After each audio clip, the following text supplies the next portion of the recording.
Welcome to Complinet Global Newscasts. News featured is taken from Complinet Complete, our news, analysis and tracking service, and your comprehensive view of the regulatory landscape.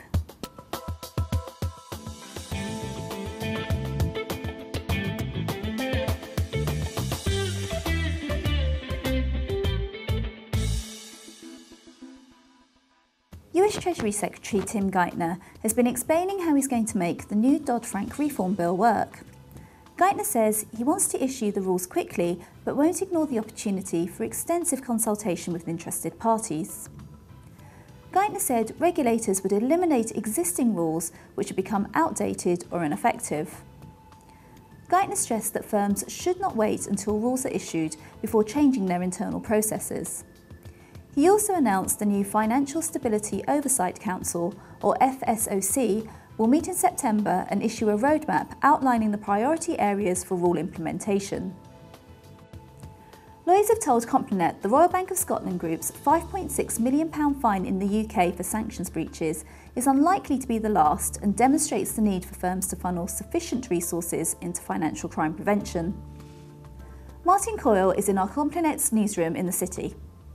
Martin, which parts of the RBS Group have been sanctioned by the FSA? The banks involved are Coutts & Co, NatWest Bank, Ulster Bank and RBS, which were all controlled by RBS Group centrally. So the FSA are clear that RBS committed a crime here, but what was the crime? The FSA found that the central group had problems with its sanction screening and failed to adequately screen its customers against HM Treasury sanctions lists.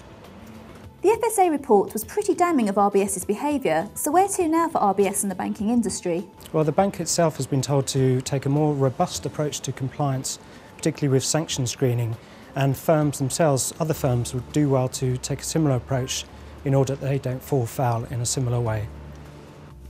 The US Treasury's Office of Foreign Assets Control has published a list of 21 entities in Iran's banking, insurance and investment, mining and engineering industries determined to be owned or controlled by the government of Iran.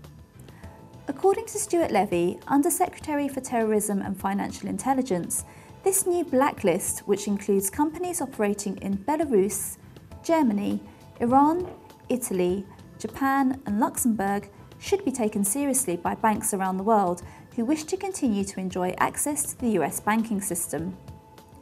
Levy said, as its isolation from the international financial and commercial systems increases, the government of Iran will continue efforts to evade sanctions, including using government-owned entities around the world that are not easily identifiable as Iranian to facilitate transactions in their support of their illicit activities. And finally, the successful launch of the alternative trading platform Chi-X in Japan will spell reduced costs and increased competition in the Japanese marketplace, and should be seen as a signal of what might be in store for many of the region's major markets. According to Joseph Mayer from Chi-X Japan, the launch, which marked Chi-X's first operating platform in Asia, received a strong response from major brokers, traders and end investors. The launch was the first Asian expansion for the firm, which is also set to open Chi East, a joint venture dark pool with the Singapore Exchange in September. To read about these or any other stories from Complinet in more depth, please log into complinet.com or contact us if you would like a free trial.